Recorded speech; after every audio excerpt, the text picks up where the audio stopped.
এ তরুণ যুবকেরা, স্পেনের একজন রাজা ছিলেন। রাজা দেখুন কেমন নবীর আশিক, কেমন তাদের মধ্যে দিন ছিল। বাদশাহ আব্দুল মালিক, নাম হলো বাদশাহ আব্দুল মালিক। স্পেন, ইস্তিহান যাকে বলা হতো, ইস্তিহান বর্তমানে স্পেন।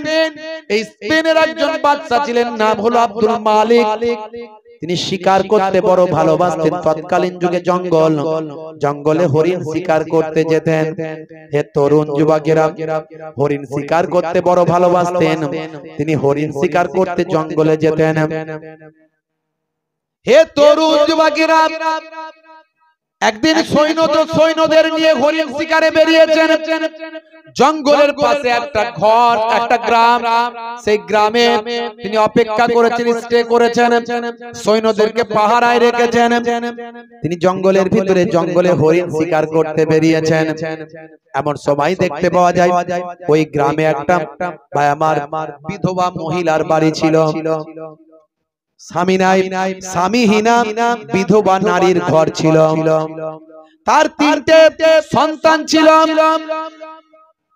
হে তরুণ যুবকেরা, 3টে সন্তানকে নিয়ে ওই বিধবা নারী তার একমাত্র রুজি রুটির একটা উপকরণ, সেটা হলো একটা গাভী।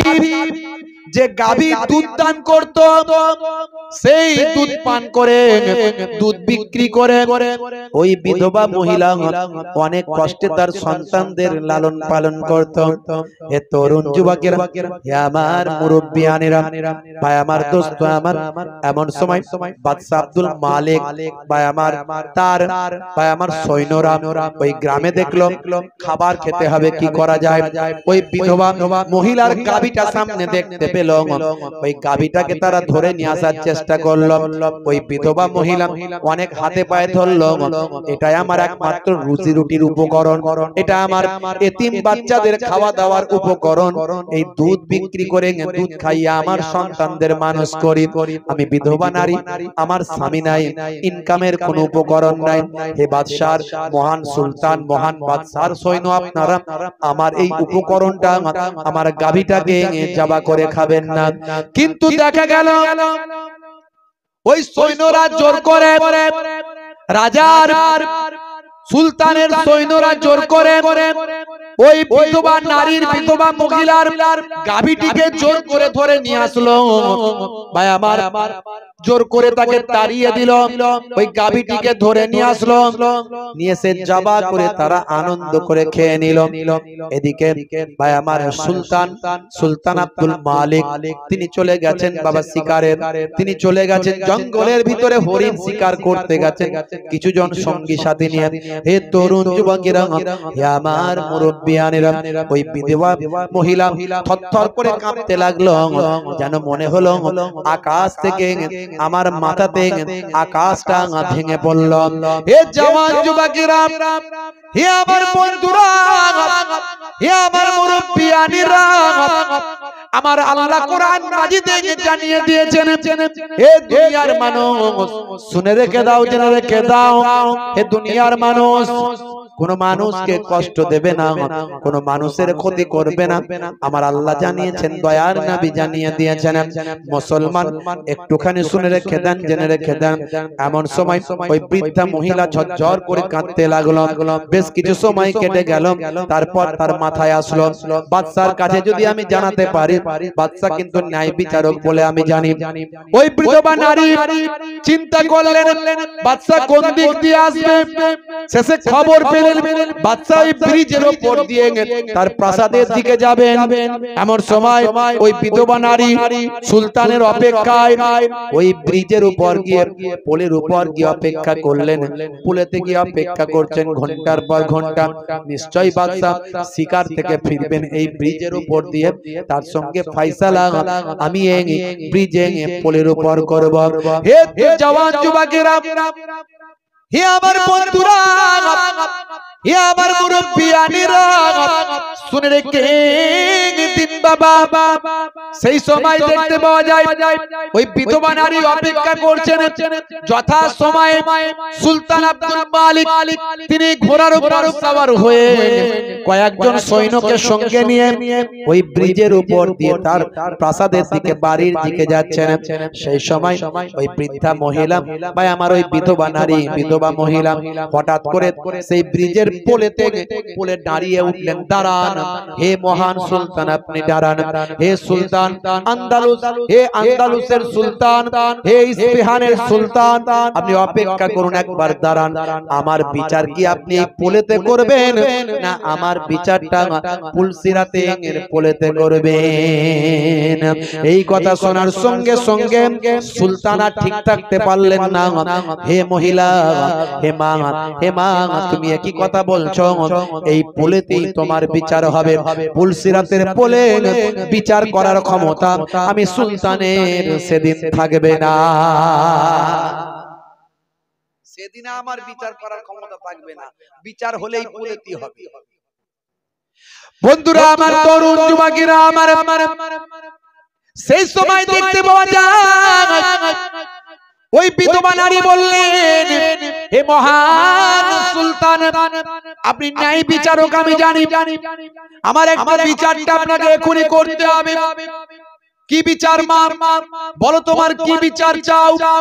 সেই সময় বিধবা মহিলা বলতে লাগলেন, হুজুর আপনার সৈন্যরা আমার একমাত্র রুজি রুটির উপকরণ, রুজি রুটির উপকরণ আমার গাভী, যে গাভীটার দুধ বেচে আমি আমার সন্তানদের লালন পালন করছি।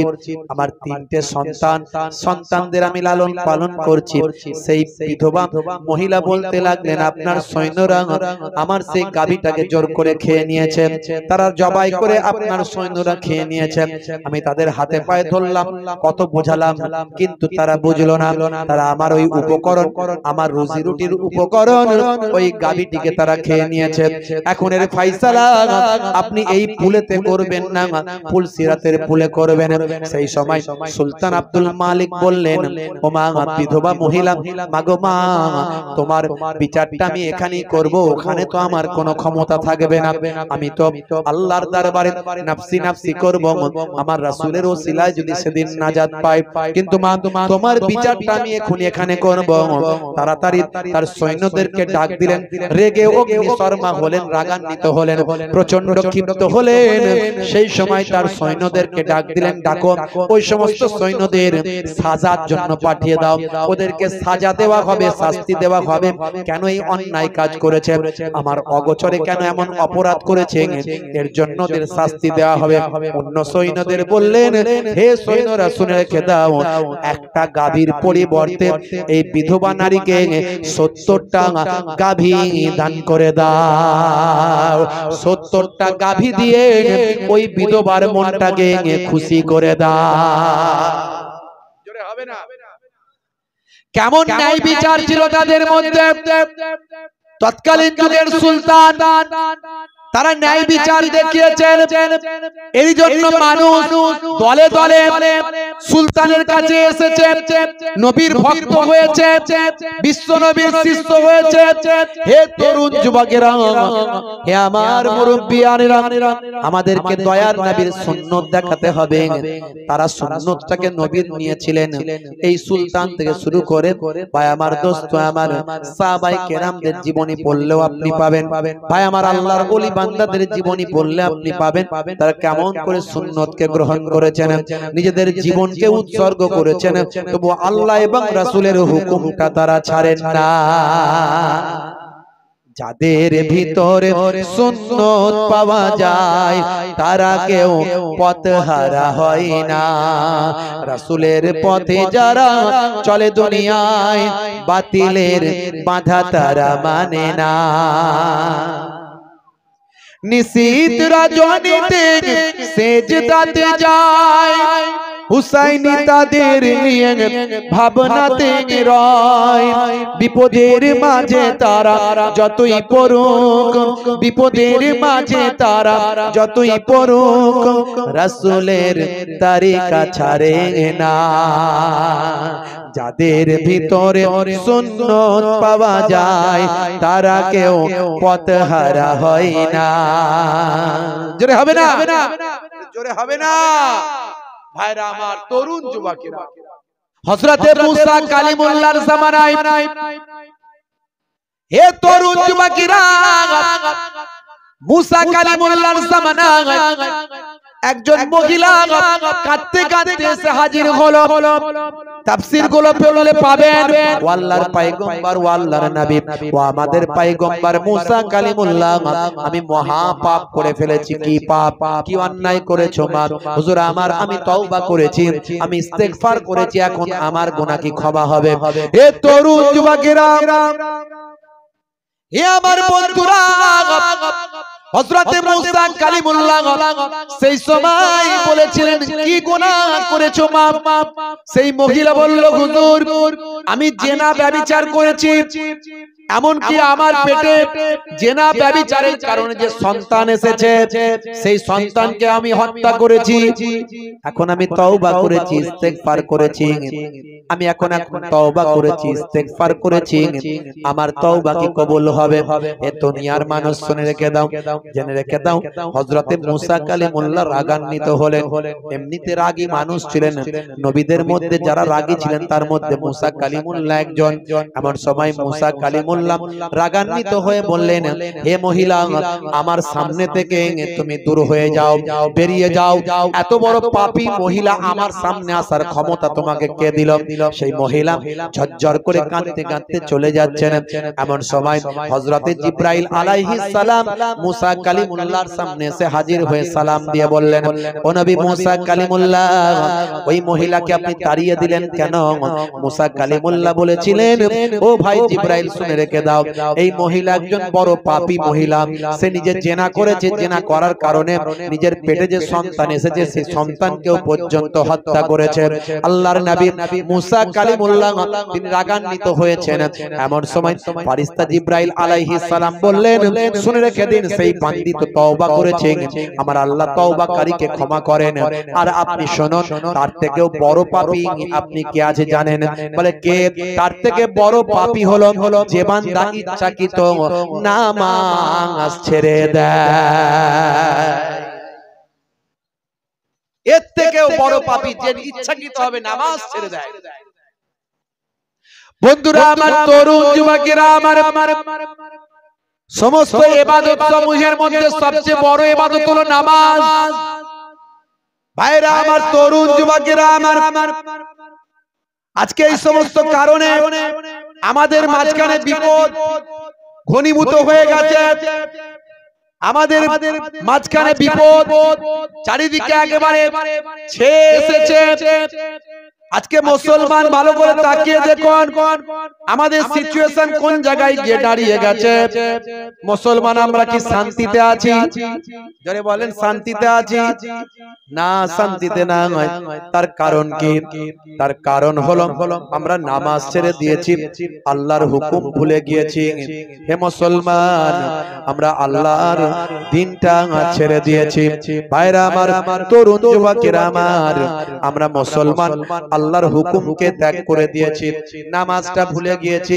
হে জওয়ান যুবকেরা হে আমার মুরব্বিয়ানেরা আল্লাহর নির্দেশনাকে ছেড়ে দিয়েছি এরই জন্য আমাদের উপর আমার আল্লাহ গজব দিয়েছেন চারিদিকে তাকিয়ে দেখুন একটার পর একটা বিপদ আমাদের মাঝখানে আসছে বাবা ভাইরা আমার তরুণ যুবকেরা আমার মুরব্বিয়ানেরা আমার আল্লাহ একটার পর একটা মুসিবত আমাদের উপরে দিচ্ছেন কখনো আমাদের উপরে করোনা কখনো আমাদের উপরে আইলা লাইলা কখনো আমাদের উপর ঝড় ঝটিকা হে তরুণ যুবকেরা আমাদের উপর আল্লাহ জালেম বাদশা নিয়োগ করেছেন জালেম বাদশা বিভিন্ন সময় আমাদের উপর বিভিন্ন অর্ডার জারি কথা ঠিক না ভুল কথা ঠিক না ভুল বাবা?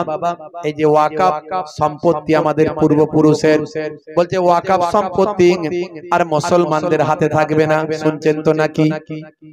এসবের কারণ কি? এসবের কারণ অন্য কাউকে দোষ দিয়ে লাভ না, এসবের কারণ হলো আমরা নিজেরা। আজকে আমরা আল্লাহর পথ ছেড়ে দিয়েছি, আজকে আমরা রাসূলের পথ ছেড়ে দিয়েছি। আমার আপনার নবী 1450 বছর আগে যে কথাগুলো বলেছেন সেগুলো আমরা জানার চেষ্টা করি না। আল্লাহর কোরআন মাজিদকে আমরা ত্যাগ করে দিয়েছি। আল্লাহর কোরআন মাজিদ আমরা ঠিকমতো পড়ি না, পড়লেও আমরা কি লেখা আছে বুঝি না, বুঝলেও আমরা কি লেখা হয়েছে সেগুলো মেনে চলার চেষ্টা করি না। আজকে বাবা তাকিয়ে দেখুন, এই কয়েকদিন আগে সৌদির রিয়াদ, সৌদি আরবের রিয়াদ বলে জায়গা, এই রিয়াদে একটা ভাই আমার কনসার্ট, একটা বাবা ভাই আমার একটা প্রোগ্রাম হয়েছে। সেই প্রোগ্রামটা রিয়াদে করা হয়েছে, সারা বিশ্ব থেকে মানুষ সেখানে দেখেছে। ভাইরা আমার বিশাল বড় প্রোগ্রাম করা হয়েছে। সৌদির রাজা, যারা সৌদি করেন, যারা আরব আমাদের দলিল মনে করেন, যারা বলেন আরব এটা নাই, আরবে ওটা নাই, কয়েকদিন আগে মাত্র প্রোগ্রামটা হয়েছে। হে তরুণ যুবকেরা, রিয়াদের বুকে বিশাল বড় একটা ভাই আমার প্রোগ্রাম, কনসালটেশন একটা করা হয়েছে। ভাইরা আমার কনসাল্ট প্রোগ্রাম করা হয়েছে। সেখানে ভাই আমার সারা পৃথিবী থেকে মহিলাদেরকে নিয়ে গিয়ে ভাই আমার উলঙ্গ নাচ করানো হয়েছে। স্বল্প পোশাক পরিহিতা মহিলারা নাচ করেছে। আর যে ছবিতে দেখানো হচ্ছে, ইন্টারনেট সার্চ করবেন পাবেন। ভাইরা আমার সেই কাবা ঘরের ছবিটা পেছনে লাগানো হয়েছে। এমন ভাবে ওই মহিলারা নাচছে যেন মনে হয় কাবা ঘরের ভিতরেই তারা নাচছে। কাবা ঘরের আদলে ছবিটা বানানো হয়েছে, দেখে মনে হবে একবারে কালো পর্দা দিয়ে কাবা ঘর, আর সে কাবা ঘরের ভিতরেই যেন ওই সমস্ত নগ্ন নারীরা নেচে ঘুরছে। এই ক্ষমতা দিলকে, এই ক্ষমতা সৌদির বাদশা ছাড়া দেওয়ার কারো ক্ষমতা নাই। সৌদির আইনে আজকে বাবা আপনারা দেখেছেন সেখানে হালাল বার তৈরি হয়েছে। বার আবার হালাল, বার মানে কি? মদ খাওয়ার জায়গা। বার মানে হলো মদ খাওয়ার জায়গা। সেই মদ খাওয়ার জায়গাটা হালাল করেছে তারা, হালাল বার। বুঝতে পারছেন ভাই আমার? সি বিচ বানিয়েছে, সি বিচ আরব সাগরে সি বিচ করেছে, গোয়ার মতো সি বিচ সেখানে করেছে। হে তরুণ যুবকেরা, হে আমার মুরব্বিয়ানেরা, বিপদ আসবে না, বিপদ পারবে না কমবে, একটুখানি চিন্তা করুন। আজকে আমাদের কাছে এই জন্যই এত বিপদ আসছে বাবা। আল্লাহর নবী সোনার জবানে জানিয়ে দেন, 6টা জিনিস আছে।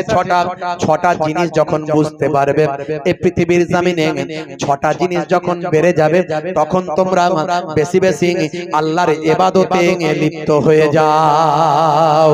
তার মধ্যে হে তরুণ যুবকেরা, হে আমার মুরব্বিয়ানেরা, শুনে রেখে দিন বাবা, ইমরাতুশ সুবহায়, তার মধ্যে একটা হলো মূর্খদের ভাই আমার নেতৃত্ব। যত নেতৃত্বে বসে আছেন দেখবেন ভাই আমার সারা পৃথিবীর বুকে তাকিয়ে দেখুন মূর্খতা ছেয়ে গেছে। ইমরাতুশ সুবহায়, মূর্খদের নেতৃত্ব। তারপরে 2 নাম্বার হলো ওয়া কাসরাতুস সুরতে ওয়া কাসরাতুস সুরাতে, ভাই আমার শর্তের, ভাই আমার শর্ত, যে সমস্ত ভাই আমার কোন অধিকতা, শর্তের ব্যাপকতা বেড়ে যাবে, সমস্ত ক্ষেত্রে শর্ত বেড়ে যাবে, শর্তের ব্যাপকতা বেড়ে যাবে।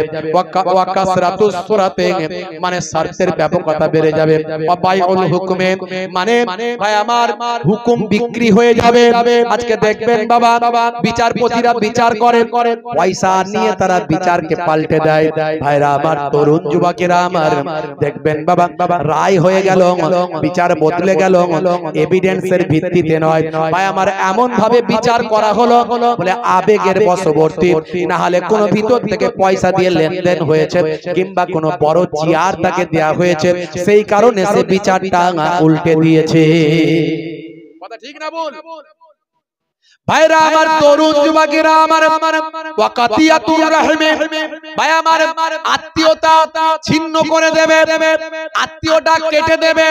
আজকে দেখুন আমাদের সমাজে আত্মীয়তা কেটে যাচ্ছে না যায়নি।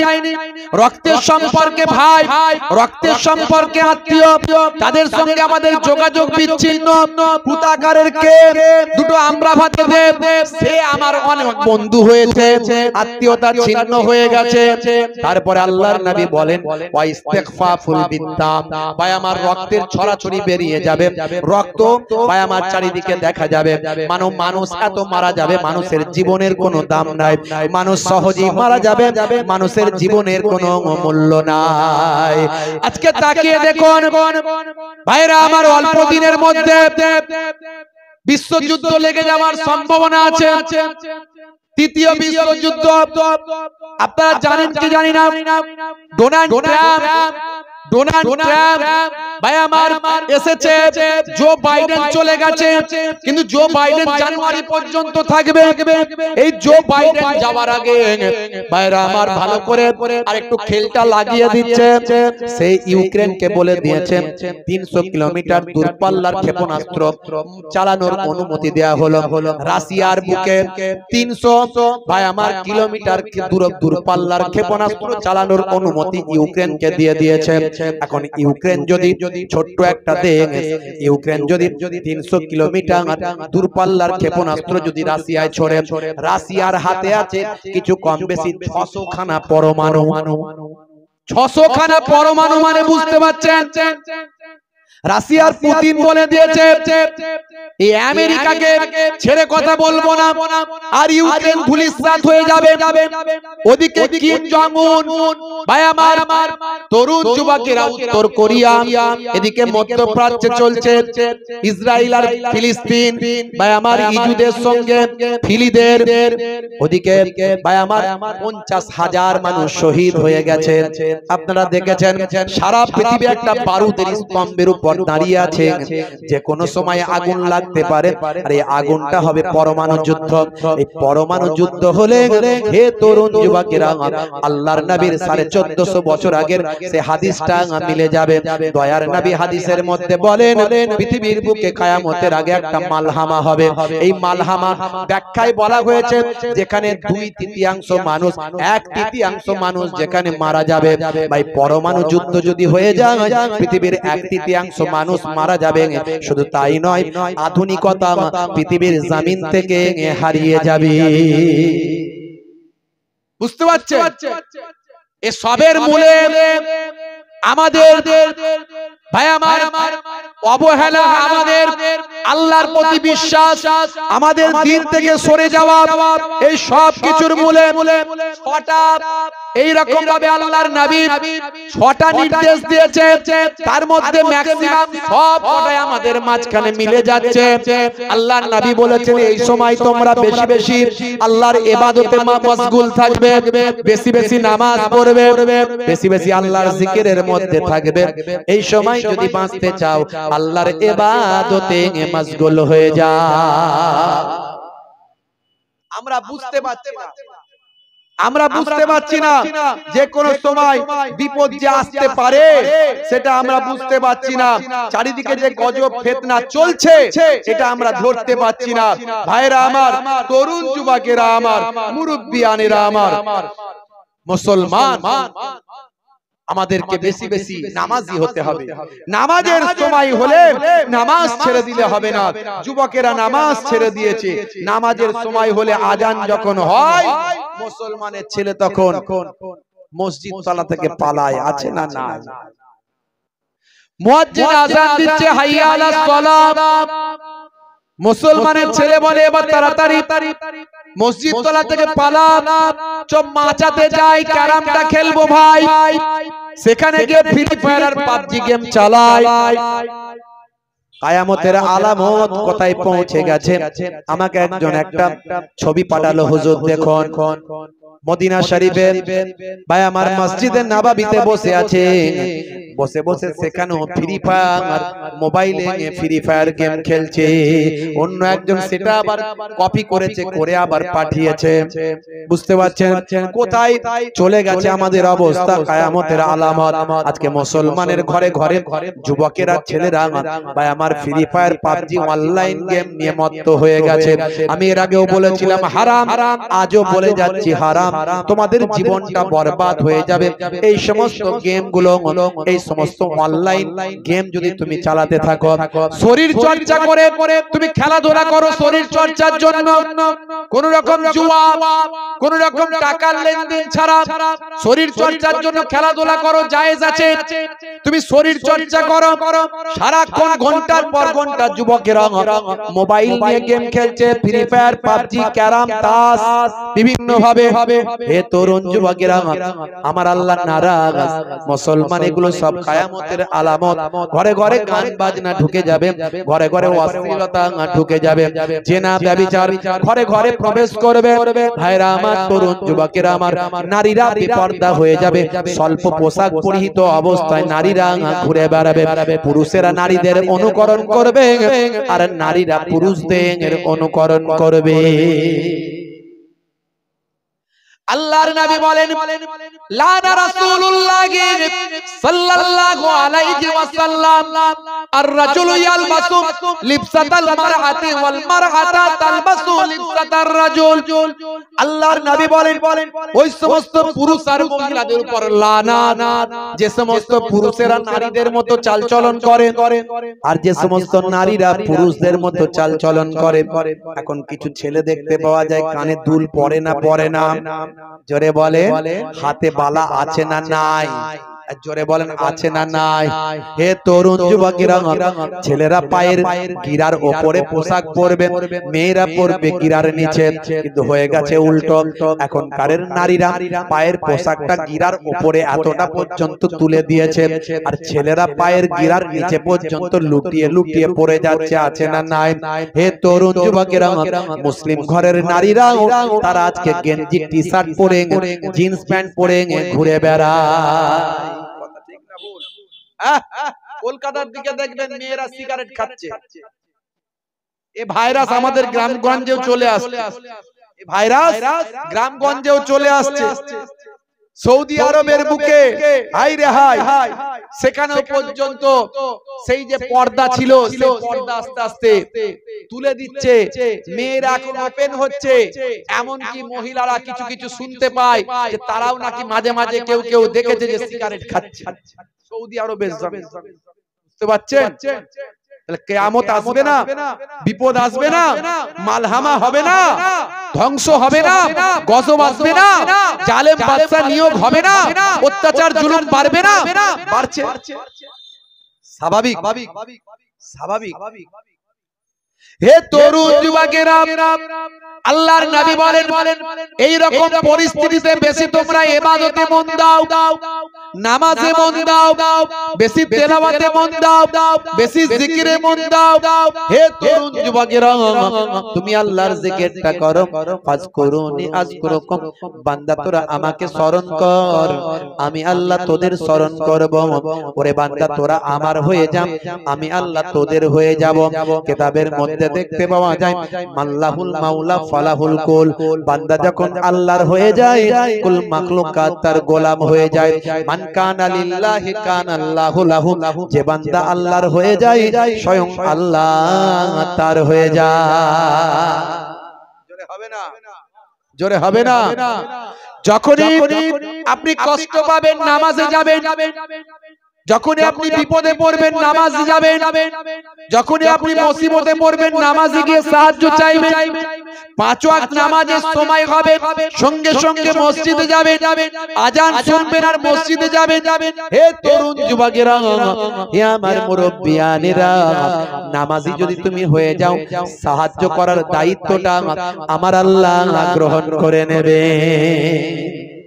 আপনি যদি নামাজি হন, সাহায্য করবেন কে? যারা বলেন কে সাহায্য করার দায়িত্ব আমার আল্লাহ স্বয়ং গ্রহণ করবেন। ওয়াক্ত যে হলো ওযু করো মসজিদে চলো খোদার হুকুম পালন করো নামাজটা পড়ো। ওয়াক্ত যে হলো ওযু করো মসজিদে চলো দিন রাতে 5 ওয়াক্ত নামাজ পড়লে পাবে ভাই জান্নাত। জোরে হবে না? আর জোরে হবে না? ফজরের সময় হলে মসজিদে যাও তুমি চলে থেকো না বিছানায় শুয়ে খোদা দেন রহমত ঢেলে। ফজরের সময় হলে মসজিদে যাও তুমি চলে থেকো না বিছানায় শুয়ে খোদা দেন রহমত ঢেলে। মাগরিবের ওয়াক্ত আসিলে মসজিদে যাও তুমি চলে কবরের আযাব থেকে মুক্তি প্রভু দেবে। ওয়াক্ত যে হলো ওযু করো মসজিদে চলো খোদার হুকুম পালন করো নামাজটা পড়ো। ওয়াক্ত যে হলো ওযু করো মসজিদে চলো। জোরে হবে না? জোরে হবে না? হে তরুণ যুবকেরা আমার আল্লাহর নবীর সুন্নাত গুলোকে মানতে হবে। নামাজ রোজা হজ যাকাতের সঙ্গে সঙ্গে সুন্নাত গুলোকে মানতে হবে। দয়ার নবীর সুন্নতের তাবেদারি করতে হবে। হে তরুণ যুবকেরা আমার আল্লাহ আপনাকে আমাকে ইবাদতের জন্য পৃথিবীতে পাঠিয়েছেন। আর দুনিয়া ও মাজরাতুল আখিরাত, দুনিয়া হলো আখিরাতের শস্য ক্ষেত্র। এই দুনিয়ায় যেমন আপনি চাষ করবেন তেমন তার ফলটা আখিরাতে পাবেন। আপনি যেমন ভালো কাজ এখানে করবেন তার লাভটা পুরস্কারটা সেখানে পাবেন। হে তরুণ যুবকেরা আল্লাহ বললেন বান্দারে হে দুনিয়ার মানুষ শোনো মা খলাকতুল জিন্না ওয়াল ইনসা ইল্লা লিয়াবুদুন, আমি জিন জাতি মনুষ্য জাতিকে আমার ইবাদত ছাড়া অন্য কোনো উদ্দেশ্যে আমি সৃষ্টি করি না। হে তরুণ যুবকেরা হে আমার বন্ধুরা ইবাদতের জন্য আল্লাহ পাঠিয়েছেন। মনে রাখবেন আপনি খাবেন ইবাদতের সওয়াব পাবেন। খাওয়াটা যদি নবী আনা তরিকায় হয়, যদি নবী যেভাবে খেতে বলেছেন সেভাবে খাবেন, পরিমিত খাবার খাবেন, অল্প খাবার। ভোগ লেগেছে এতটা খেলেন এতটা না, এতটা নয়। ভোগ লেগেছে এতটা খাবেন এতটা। একটা ভাগে খাবার দেবেন, একটা ভাগ ফাঁকা রাখবেন, একটা ভাগে পানি দেবেন, একটা ভাগে খাবার দেবেন, একটা ভাগে পানি দেবেন, একটা ভাগ খাবার ফাঁকা ফাঁকা রাখবেন। পেটটাকে 3টে ভাগে ভাগ করে আপনি খাবেন। নবী এই খাওয়াটা দেখিয়ে দিয়েছেন। আল্লাহর নবী বলেছেন খাওয়া দাওয়ার শেষে চেটে পুচে খাবে, আঙ্গুল চেটে খাবে, বাসন চেটে খাবে।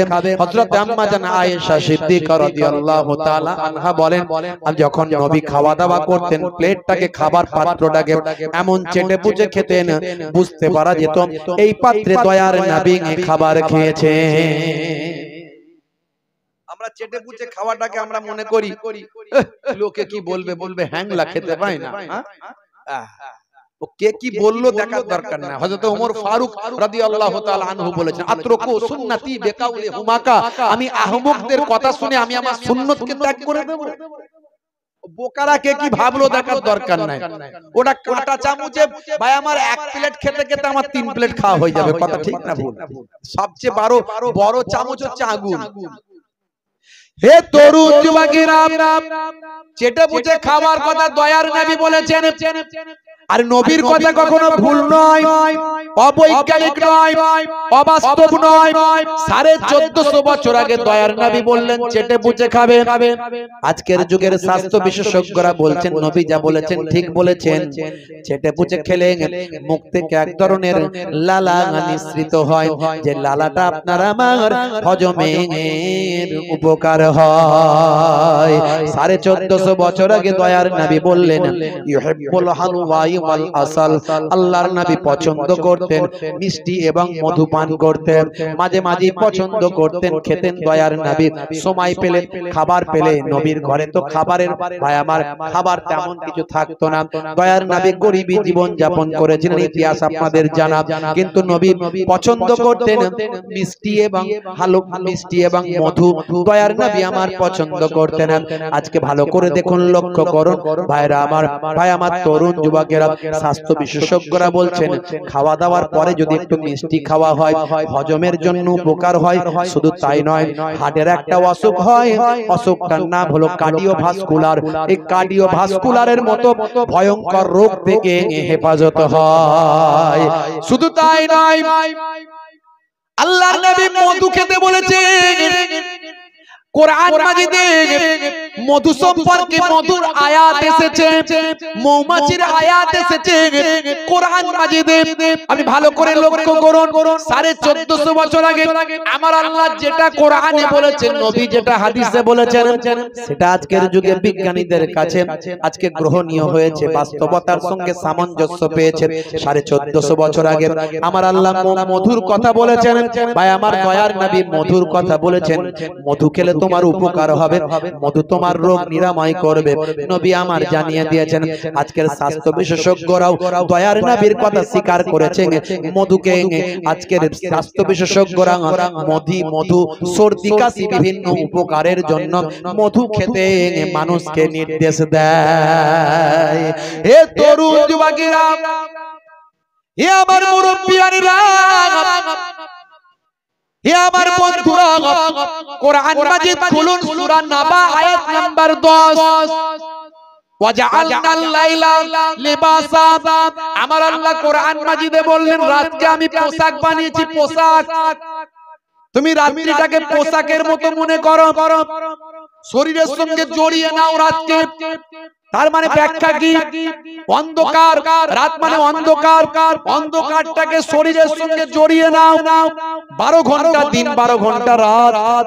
হে তরুণ যুবকেরা, এই রাতের বেলা তুমি যখন ঘুমাবে অন্ধকার করে দেবে, তুমি তোমার লাইটটা বন্ধ করবে।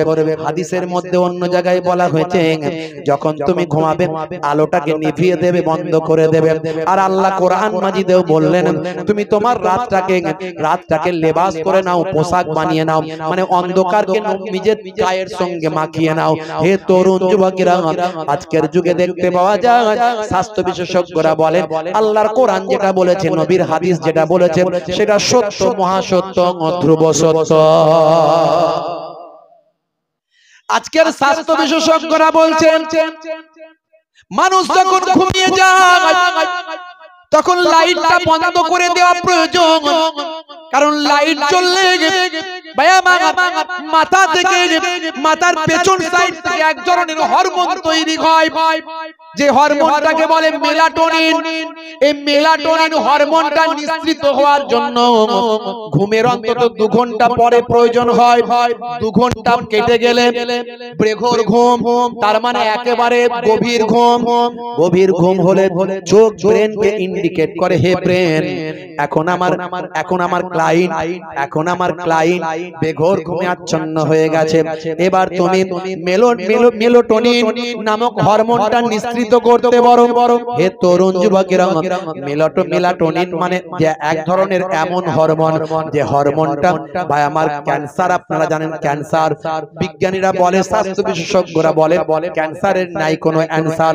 হরমোন ভাই আমার কোষ যখন ভাই আমার কোষ যখন শৃঙ্খলাবদ্ধভাবে বৃদ্ধি পায় এটা স্বাভাবিক, আর কোষ যখন বিশৃঙ্খলভাবে বৃদ্ধি পায় এটা হলো ক্যান্সার।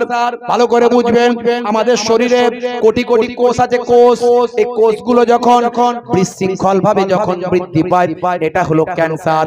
এই ক্যান্সারের নাই কোনো অ্যান্সার। রে দিয়ে, লাইট দিয়ে, আলো দিয়ে কোটি কোটি টাকা খরচা করে, তারপরেও ক্যান্সার ভালো হওয়া খুব মুশকিল হয়ে যায়। হে তরুণ যুবকেরা, আমাদের মাথা থেকে, ব্রেন থেকে 5 ধরনের হরমোন বের হয়। 5 ধরনের, ডাক্তাররা বলছে 5 ধরনের হরমোন বের হয়। তার মধ্যে ক্যান্সার যাতে না হয় তার জন্য একটা হরমোন বের হয়, সেই হরমোনটার নাম হলো মেলাটোনিন। বুঝতে পারছেন? Melatonin hormone. হে তরুণ যুবকেরা, হে আমার বন্ধুরা, হে আমার মুরব্বিয়ানেরা, এটা গভীর ঘুম যদি না হয় মেলাটোনিন হরমোনটা কিন্তু বের হয় না। আর এই হরমোনটা বের হওয়ার জন্য আলো বন্ধ করার প্রয়োজন হয়। গভীর অন্ধকার ছাড়া এই হরমোন বের হবে না। চোখ যতক্ষণ না ব্রেনকে ইন্ডিকেট করবে, হে ব্রেন, আমার ক্লায়েন্ট বেঘোর ঘুমে আচ্ছন্ন হয়ে গেছে, কোনো আলো নাই, কোনো লাইট নাই, একেবারে ঘুমকে লেবাস বানিয়ে নিয়েছে। ওয়াজআলনাল লিবাসা ওয়াজআলনাল লাইলা লিবাসা। আল্লাহ রাব্বুল আলামিন বলছেন, আমি আল্লাহ রাতকে আচ্ছাদন করে দিয়েছি, লেবাস করে দিয়েছি, তোমরা তোমাদের শরীরের সঙ্গে ঢেকে নাও। হে তরুণ যুবকেরা, তার মানে রাতকে তুমি তোমার শরীরের চাদর বানিয়ে ফেলো, পোশাক বানিয়ে ফেলো। হে তরুণ যুবকেরা, আল্লাহর নবী বললেন লাইট বন্ধ করো। এই লাইট বন্ধ করার কারণে, লাইট জ্বললে এই মেলাটোনিন হরমোনটা বের হয় না। স্বাস্থ্য বিশেষজ্ঞরা বলছেন 1450 বছর আগে আল্লাহর কোরআন যেটা বলেছেন আজকের যুগের বিজ্ঞান আর বাস্তবতায় প্রমাণ হয়ে যায়।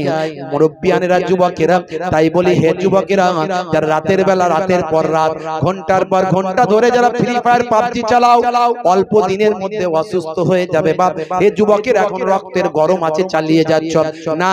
রাত 10টা 11টার পরে সমস্ত লাইট বন্ধ করে দাও। আর মোবাইল আর এই ট্যাব যে যাই হোক না কেন, এ থেকে এক ধরনের রিফ্লেক্স হয়, লাইট এক ধরনের চলে আসে। ভাই আমার, যে লাইটটা আপনার আমার চোখের ব্রেনের ক্ষতি করেন, শরীরের ক্ষতি করেন, যেখান থেকে ক্যান্সার হওয়ার সম্ভাবনাও দেখা যায়, বিভিন্ন পরীক্ষা নিরীক্ষার মাধ্যমে প্রমাণ হয়েছে। যুবকেরা, তোমরা রাত্রে 10টা 11টা 12টা বাজলে সমস্ত লাইটটা বন্ধ করে দাও, সমস্ত মোবাইলের আলোটা বন্ধ করে দাও, যদি ক্যান্সার থেকে বাঁচতে চাও। রাতের বেলার ঘুম আর দিনের বেলার ঘুম এক। বুঝতে পারছো?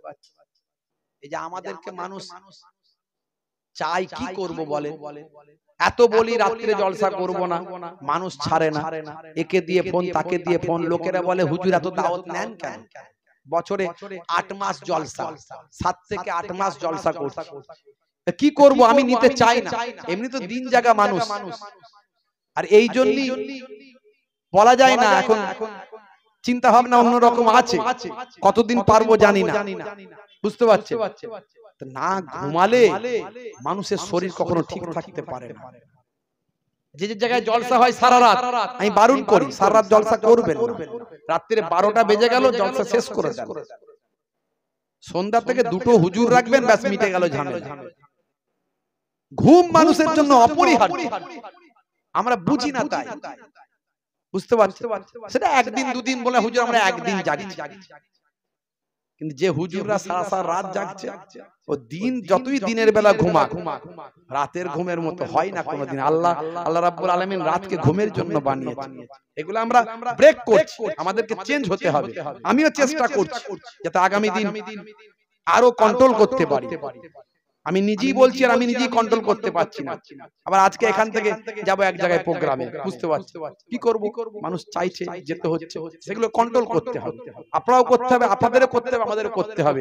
আল্লাহর কোরআন রাসূলের হাদিস অনুযায়ী যদি আমরা চলি, আলহামদুলিল্লাহ দেখবেন কোনো সমস্যা হবে না। আমরা পারছি না চলতে। যে কথা বলছিলাম, বাবা মার 1450 বছর আগে আল্লাহর নবী যা বলেছেন সবের মধ্যে বিজ্ঞান বাস্তবতা আছে। এগুলো হলো সুন্নাত। মাঝে মাঝে ঘরটা ঝাড়ু দেবেন। ওই ইয়াকুমুল বাইতা নবী আমার মাঝে মাঝে ঘরটা ঝাড়ু দিতেন। আল্লাহর নবী, আল্লাহর রাসূল, হে তরুণ যুবকেরা, হে আমার মুরব্বিয়ানেরা, দয়ার নবী আমার ইয়াকুনু ফি মাহনাতে আহলিহি, দয়ার নবী আমার স্ত্রীদের সঙ্গে ছোট ছোট মেহনত গুলো কাজগুলো করতেন। ঘরটা মাঝে মাঝে নবী আমার ঝাড়ু দিতেন, স্ত্রীর সঙ্গে রান্নায় সহযোগিতা করতেন। আচ্ছা বলুন তো, যদি এই কাজগুলো আমরা করি, স্ত্রীর সঙ্গে যদি রান্নায় সহযোগিতা করি, ঘরটা মাঝে মাঝে ঝাড়ু দিই, আমাদের স্ত্রীদের সঙ্গে, বউয়ের সঙ্গে স্বামী স্ত্রীর প্রেম ভালোবাসা বাড়বে না কমবে? বলেন, বাড়বে না কমবে? আর এখন ছেলেদের প্রেম দেখছেন তো, সব বিয়ের আগে প্রেম, বিয়ের পরে আর প্রেম নাই। যত প্রেম এরা শাহরুখ খানের কাছ থেকে শিখেছে, শাহরুখ খানের কাছ থেকে শিখেছে। ওরে বাপ রে বাপ, হাত কেটে ফাঁক করে দিয়ে বলছে আই লাভ ইউ, তোমায় না পেলে আমি বাঁচবো না। পুরি সর্বনাশ। রেল লাইনে মাথা দেব, বিষ খেয়ে মরে যাব। বাপ মনে মনে চিন্তা করছে হাই রে হাই, ও যে যা হবে হবে, ওকে আগে ঘরে তুলে নিয়ে এসে বউ করে নিয়ে আয়, তাহলে আমার ছেলেটার জীবন চলে যাবে।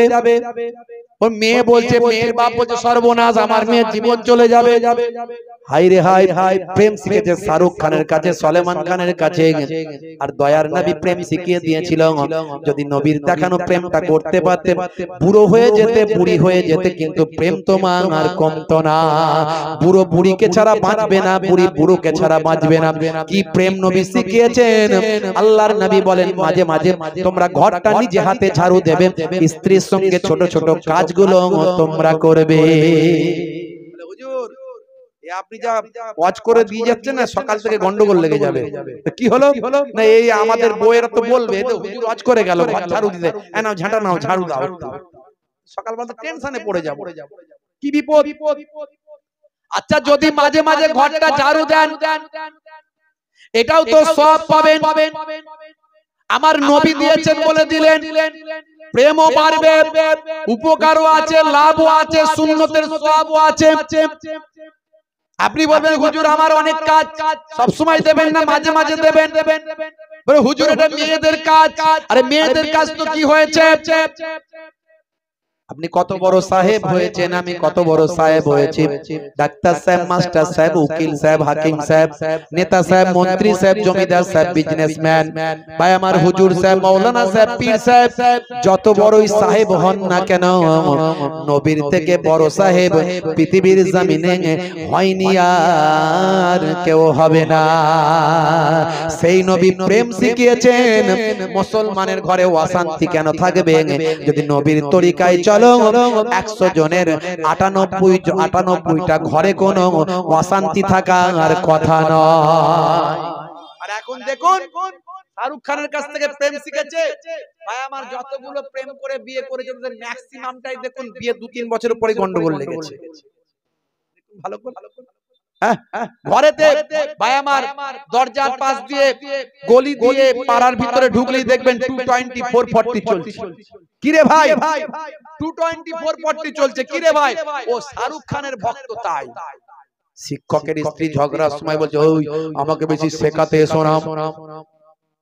অভিনেতার স্ত্রী ঝগড়ার সময় বলছে ওই আমার সঙ্গে নাটক করো না। দোকানদারের স্ত্রী ঝগড়ার সময় বলছে আমাকে সস্তার মাল পেয়েছো। কসাইয়ের স্ত্রী ঝগড়ার সময় বলছে কেটে টুকরো টুকরো করে দেব। ইঞ্জিনিয়ার স্ত্রী ঝগড়ার সময় বলছে মেরে বালি চাপা দিয়ে দেব। জেলের স্ত্রী ঝগড়ার সময় বলছে মেরে শুটকি মাছ বানিয়ে দেব। আর আলেম মাওলানা তাদের ঘরে তো মনোমালিন্য হয়, তাদের মধ্যে কোরআন আছে, নবীর হাদিস আছে, রাসূলের প্রেম আছে, বলছে বসে আল্লাহ এবং রাসূলের কোরআন হাদিস দিয়ে মিটিয়ে নেব। ভাইরা আমার, তরুণ যুবকেরা আমার, হে আমার বন্ধুরা, হে আমার মুরব্বিয়ানেরা, শুনে রেখে দিন বাবা, জেনে রেখে দেন আজকে আমরা জালসায় বসেছি কেন। তার কারণ হলো কিছু কথা আমরা শুনবো, বুঝবো, আমল করব। আমাদের জীবনটাকে পাল্টাতে হবে, গতানুগতিক চললে হবে না। আমরা 90% ভালো ছিলাম, 90% সৎ ছিলাম। আজকে জলসা শোনার পরে যেন এটা 100% হয়ে যায়, পার্সেন্টেজ যেন বাড়াতে পারি, এই জন্য জলসা ওয়াজ শোনাম। হে তরুণ যুবকেরা, হে আমার বন্ধুরা, আল্লাহর আলেম বান্দারা তারা ভালো কাজের আদেশ করেন, খারাপ কাজের নিষেধ করেন। তা'মুরুনা বিল মারুফ ওয়া তানহাউনা আনিল মুনকার। ভালো কাজের আদেশ, খারাপ কাজের নিষেধটা আল্লাহর আলেম বান্দারা করেন। হে তরুণ যুবকেরা, এই জন্যই আলেমদেরকে বলা হয় নবীদের ওয়ারিস। কারণ নবীরা পয়গম্বরেরা সারাটা জীবন দুটো কথা তারা বলেছেন, ওয়া আবুদুল্লাহ, তোমরা আল্লাহর ইবাদত করো, ওয়ালা ইউশরিক বিল্লাহ, আল্লাহর সঙ্গে শিরক করবে না। হে তরুণ যুবকেরা, তার মানে একদিকে ঈমানদার হয়ে যাও, একদিকে ঈমানদার হয়ে যাও, আর একদিকে আমলওয়ালা হয়ে যাও। এই দুটো জিনিস যদি তোমার মধ্যে এসে যায়, একদিকে তুমি যদি সচ্চা ঈমানদার হতে পারো, সচ্চা ঈমানদার যদি হতে পারো, আর তার সঙ্গে যদি ইবাদতওয়ালা হতে পারো, তাহলে মনে রাখবে তুমি সচ্চা মুসলমান হতে পারলে।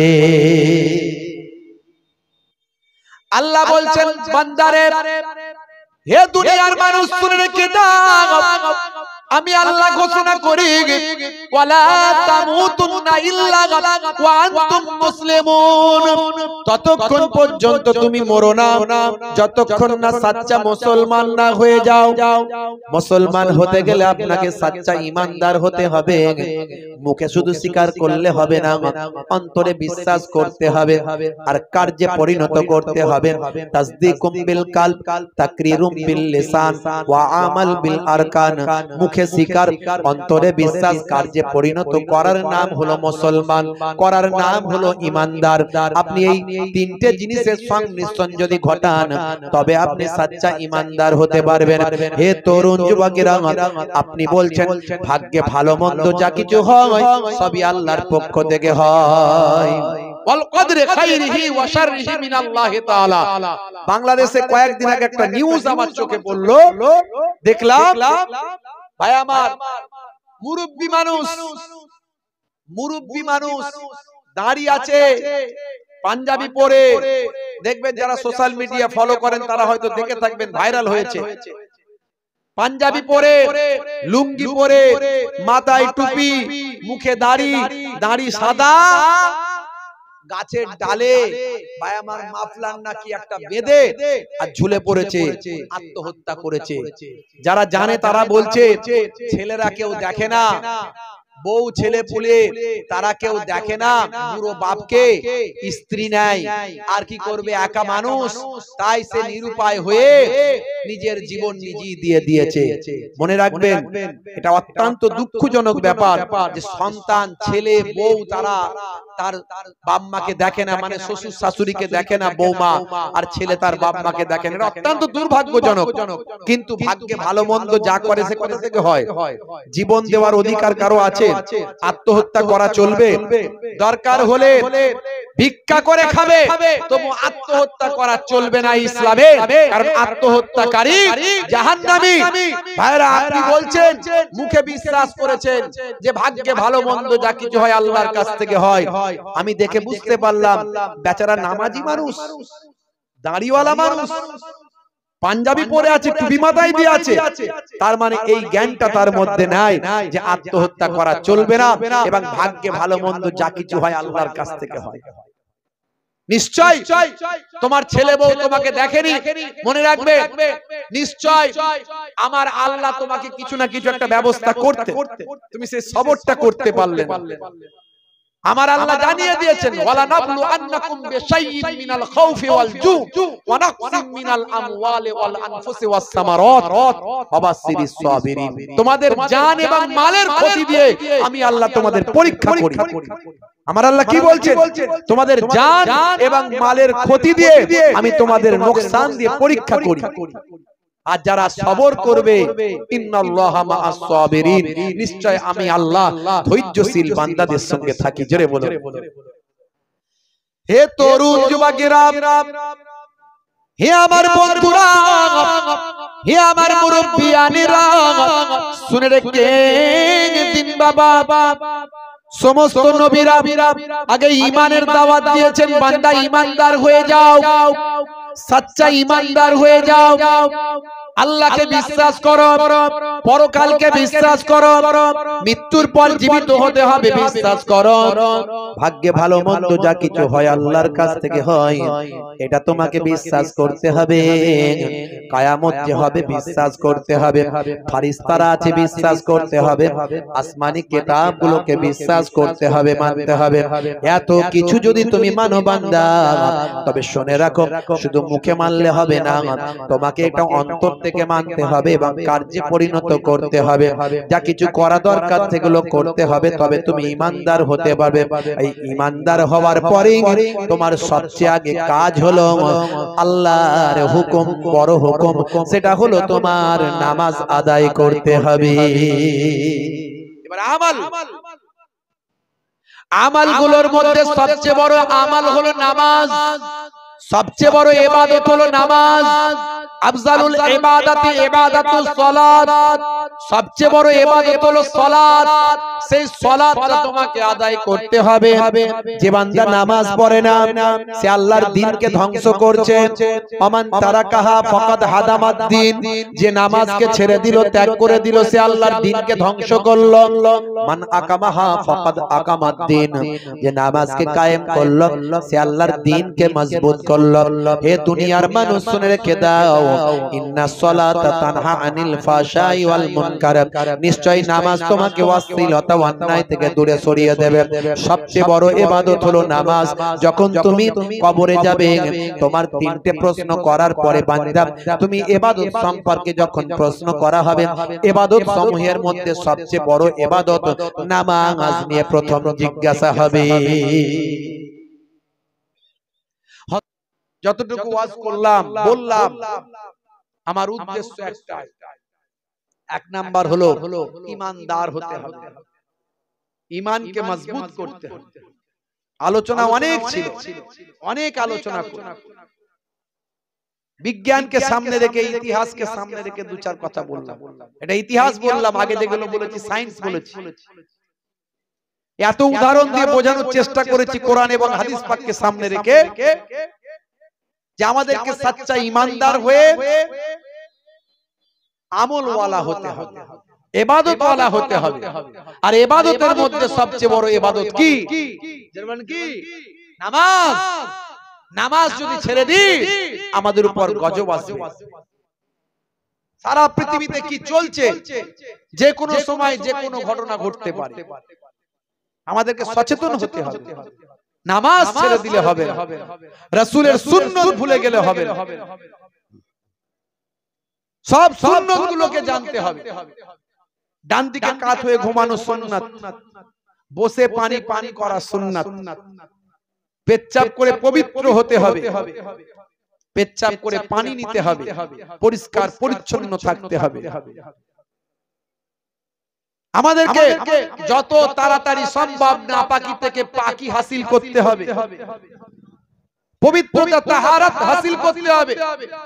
অনেকে নাপাক, সারা সারা দিন থাকে নাপাক, তার ফরজ গোসলের প্রয়োজন, কিন্তু সে ফরজ গোসল করছে না, সারা দিন নাপাক অবস্থায় আছে। তাড়াতাড়ি পবিত্রতা অর্জন করতে হবে, তাহারাত হাসিল করতে হবে। ভাইরা আমার, আমাদেরকে যখন রাস্তা দিয়ে যাবেন, রাস্তায় কোনো কষ্টদায়ক বস্তু থাকলে, পেরেক, কাঁচ ভাঙা পাথর চোখে পড়ে গেছে, সরিয়ে দিতে হবে। কত সুন্দর ইসলাম শিখিয়েছে। ছোটদের স্নেহ করতে হবে, বড়দের সম্মান করতে হবে। মুখকে বাংলার 5 করে রাখলে হবে না, মুখকে বাংলার 5 করে রাখলে হবে না। বলে হুজুর আমার মুখটা এরকম, তাহলে ঠিক আছে। আর যদি ইচ্ছা করে লোককে ভয় দেখানোর জন্য করে সেই বিড়াল থাবা মারতে আসে না, বাঘ এ করতে আসে, সেরকম করলে হবে না। বুঝতে পারছেন? অনেকে দেখবেন বলে ও হুজুর একটুখানি ভয়ঙ্কর সেজে থাকতে হয়, নালে লোকে মানবে না। কে মানলো না মানলো দেখার দরকার নাই। আমার নবী বলেছেন সব সময় আমার নবী মিষ্ট চেহারায় থাকতেন এবং এত হাসি খুশির মধ্যে থাকতেন। নবী আমার মিষ্টি কথা বলতেন, নবী ভাই আমার মিষ্টি ব্যবহার করতেন। এই মিষ্টি ব্যবহার, মিষ্টি কথা, পোলাইট আখলাক তোমার মধ্যে দেখাতে হবে। সব সময় ভয়ঙ্কর চেহারা নিয়ে থাকবেন না, মিষ্টি কথা বলবেন, হাসি মুখে থাকবেন। আমার নবীর দরবারে বাচ্চারা, বৃদ্ধরা, বৃদ্ধারা পর্যন্ত খোলামেলা আমার নবীর কাছে আসতে পারত। জোরে বলুন সুবহানাল্লাহ। আর আপনি এমন ভয়ঙ্কর চেহারা ধরে আছেন, আপনার কাছে যাওয়া তো দূরের কথা, দূর থেকে দেখলেই ভয় পেয়ে যাবে, রেগে আছে মনে হয় মারবে গেলে। কথা ঠিক না? থাকবেন না, মিষ্টি কথা বলবেন। ছোট বাচ্চাদের দেখলে গায়ে মাথায় হাত বুলাবেন, স্নেহ করবেন। এতিম বাচ্চা দেখলে কিছু পারেন দিতে না পারেন, একটু মাথায় হাতটা হলেও বুলিয়ে দেবেন। হাদিস পাকের মধ্যে এসেছে, হাদিস পাকের মধ্যে এসেছে মাথায় যতটা হাত বোলাবেন, হাতের তালুতে যতগুলো চুল লাগবে ততগুলো সওয়াব আপনার নামাজ আমলে আল্লাহ দান করে দেবে। জোরে হবে না? বাপের আমার ফরজ, হুকুম, ইবাদত, নামাজ, রোজা, হজ, যাকাত, আর এদিকে সুন্নত গুলো, ছোট ছোট কাজ করুন। জীবনটাকে পাল্টে ফেলুন। সুন্নত গুলোর মধ্যে সবচেয়ে বড় সুন্নত মুখের দাড়ি। দাড়িটা ছোট হলেও রাখুন। অনেক দাড়ি নিয়ে আলোচনা করেছি, ওয়াজ করেছি, কি সায়েন্স আছে তাও বলেছি। ছোট হলেও রাখুন। আজ মারা গেলে কাল 2 দিন হয়ে যাবে, 3 দিন পরে কেউ খবর রাখবে না। গোর গোর সওয়াল, গোর গোর জবাব। কবরে যাওয়ার পরে মুনকার নাকির 3টে প্রশ্ন করবে। আপনার মুখে যখন দেখতে পাবে বলবে মান রব্বুকা, দেখতে পাবে মুখে দাড়ির দেখা। আজকে তো নায়ক, গায়ক, খেলোয়াড়, প্লেয়ার, ভাই আমার বিজ্ঞানী, ডাক্তার, নেতা, মন্ত্রী, তারা মুখে দাড়ি রাখছে। তারা ফ্যাশন মনে করে, কেউ সৌন্দর্য মনে করে রাখছে। আর আমরা রাখবো, দেখতে ছোট হোক আর বড় হোক। এখন বড় রাখতে পাচ্ছেন না, একদিন বড় রাখবেন নিশ্চয়। এখন ছোটই রাখুন, যদি একান্ত না রাখতে পারেন ছোটই রাখুন, কিন্তু রাখুন নবীর সুন্নাত মনে করে রাখুন, ফ্যাশন মনে করে নয়। মুনকার নাকির ফেরেশতা যখন বলবে মান রব্বুকা, দেখতে পাবে মুখে দাড়ির দেখা, হতে পারে ওই দাড়িটাই হবে নাজাতের জারিয়া।